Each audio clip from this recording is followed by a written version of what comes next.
Reading time na tayo. So, core principle of bodybuilding, resistance training ang unang-unang i-apply nyo once you start. Iintindihin nyo paano ba yung umpisan yung bodybuilding.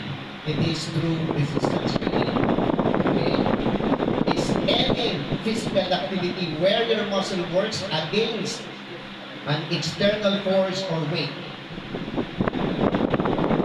Wala. So, anything na nagbibigay ng puwersa galing sa labas. Anything that you lift, that you walk. So, lahat ng physical activity may resistance yan. Okay? The goal is to build muscle strength, size, power, and endurance. Resistance training is the foundation of bodybuilding which stimulates muscle hypertrophy. Resistance can come from free weights, machine bands, or your own body weight. Sinong nag-calisthenics? Okay, ano ang napansin niya sa calisthenics? Ano yung limitation ng calisthenics?